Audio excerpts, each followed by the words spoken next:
friend, it's great to be with you on this episode of the Church Tips Podcast, and I am so excited today to be with my friend Timothy Jones from Louisiana, Shreveport. I've heard that's LSU country. Is that right? Yes, it is. Yes, it is. Go Tigers. Go Tigers all the way. Oh, man. Well, hey, I want to jump right into our topic here today. You and I chatted here last few minutes. Well, by the way, I should tell people this has been a rascal of a deal getting you and I together. We've been texting back and forth and emailing, and so busy schedules, but we finally made it happen. But anyway, we talked about the subject of visioneering and what that should look like in the life of a pastor, in the life of the church. So have at it, my friend. Let's talk a little bit about visioneering and what you see in that way. Yeah, I believe it may have been Andy Stanley who coined that term. I'm not sure. Yep. That may have been the first person that I heard use that term, but I think it's the intentional work of discerning and developing a vision for your church. Yeah. And I think everybody needs to take the time to do that. Yeah. No, that's good. Well, how does that look? I mean, it's a cool sounding word, but how do we make practical application of that as pastors in the local church? Well, it's like the Bible talks about the sons of Issachar understood the times and knew what Israel should do. And let's be honest, it is not 1955. It is not Mayberry. We cannot operate our church in a Leave It to Beaver world.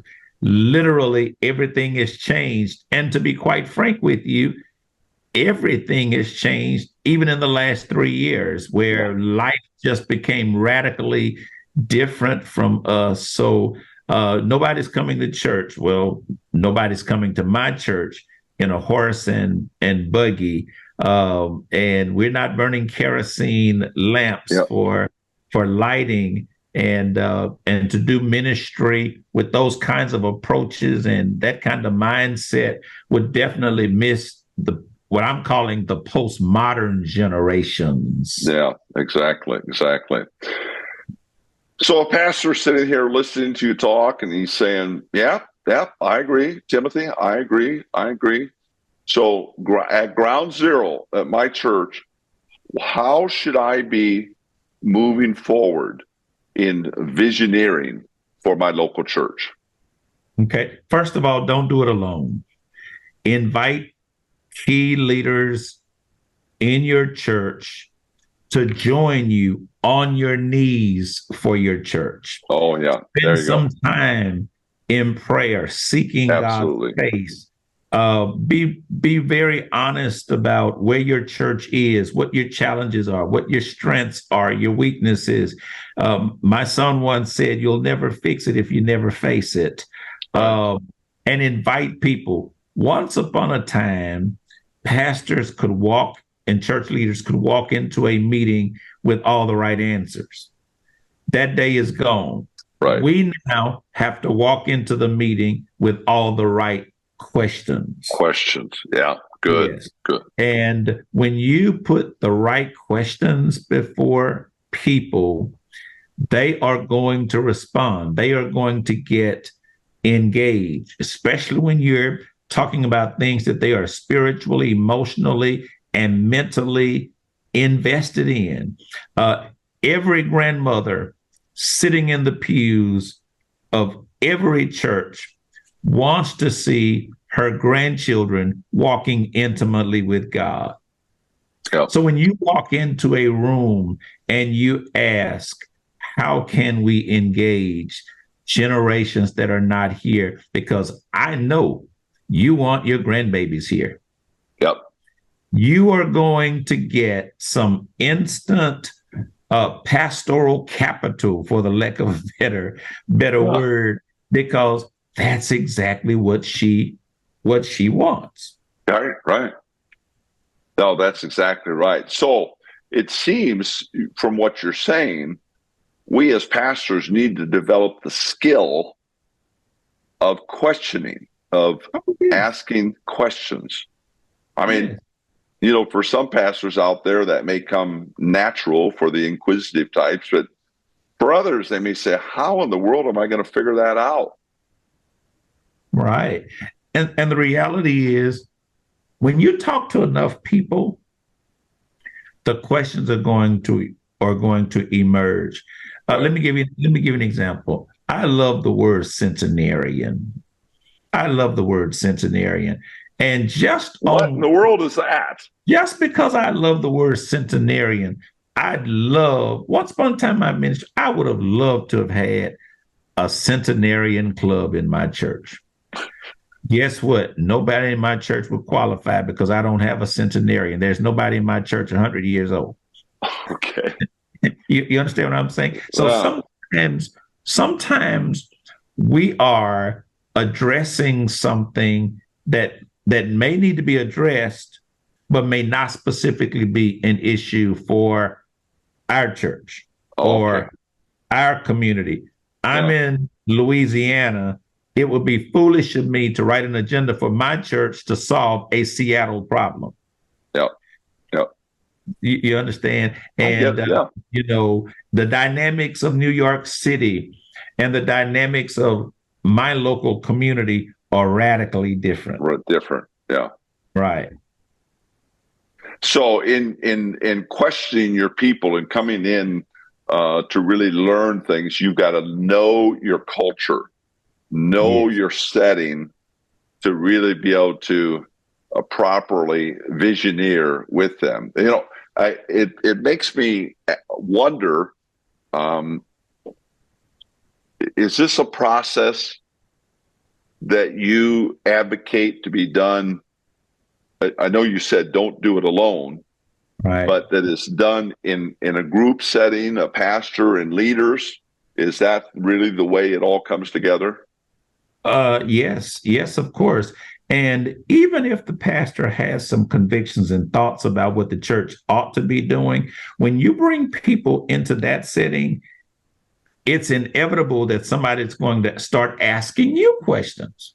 And now you are in a position to articulate whatever your convictions are. Well, Pastor, I had not thought about that. Have you thought about that?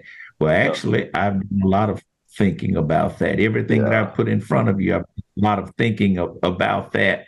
And sometimes to kind of prepare people, you can send them articles to read. I used to ask them to read books, but that's not really going to happen. I mean, they'll read a 500-page article before they read a 100-page book. So send them send them something to kind of help them understand pretty much what's going on and educate them, and then make certain that your church is crystal clear about what the mission is for your church and the ministry strategy for how your church serves your community. Because at the end of the day, your church is to serve your community. Your community. Yeah, exactly right. Exactly right.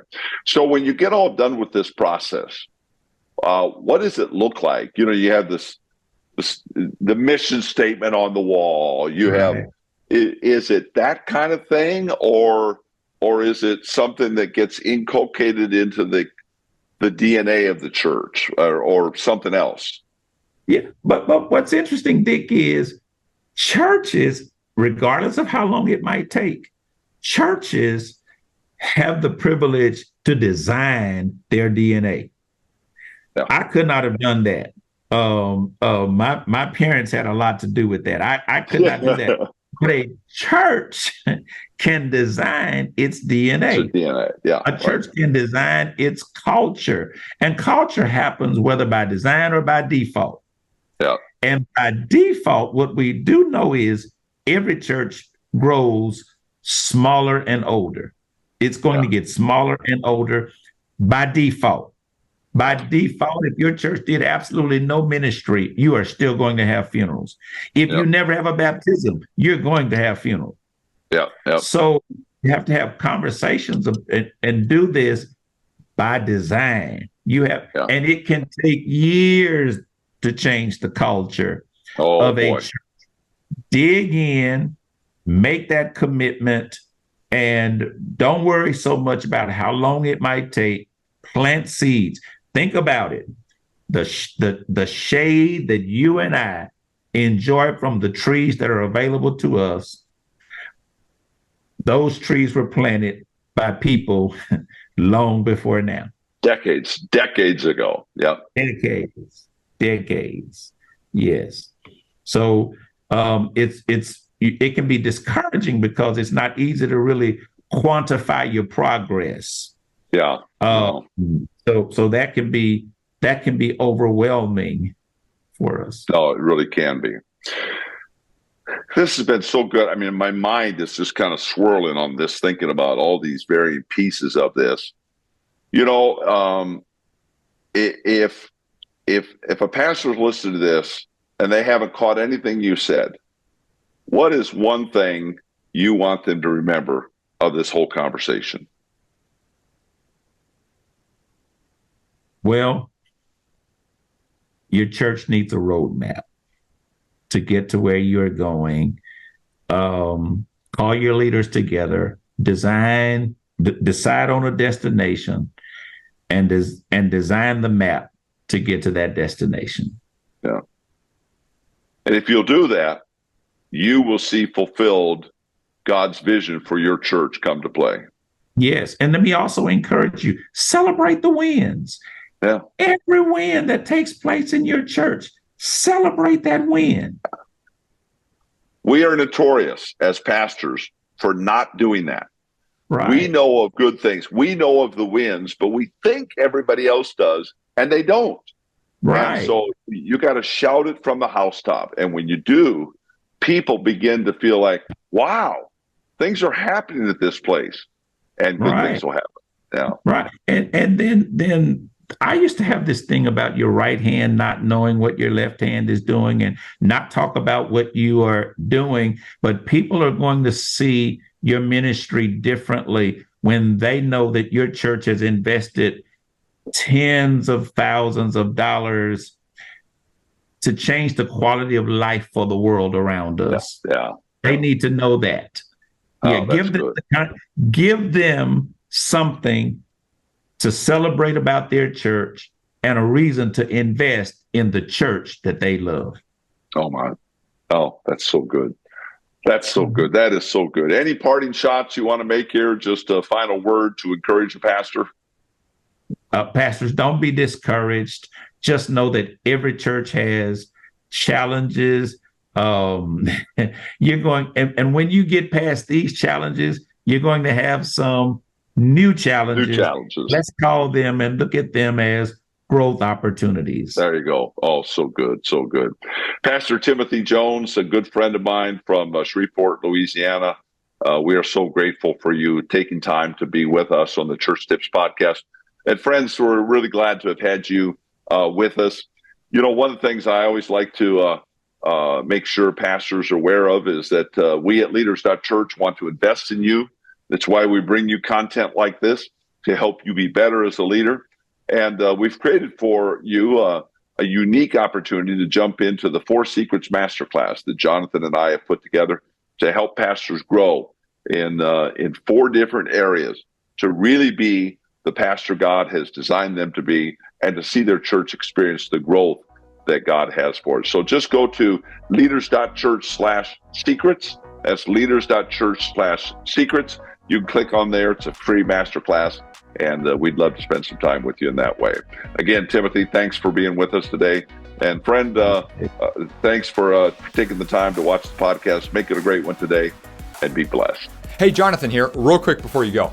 Everything in your ministry rises and falls on your leadership. So investing in your leadership is essential to staying healthy and growing the ministry.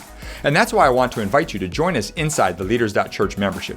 This online streaming service for pastors gives you access to more than 300 videos plus training material to level up your leadership and improve your ministry skills. If you'd like to do that, I want to invite you to go to leaders.church/boost. Again, that's leaders.church/boost. Well, thanks again for joining us on the Church Tips podcast. We'll look forward to seeing you next time.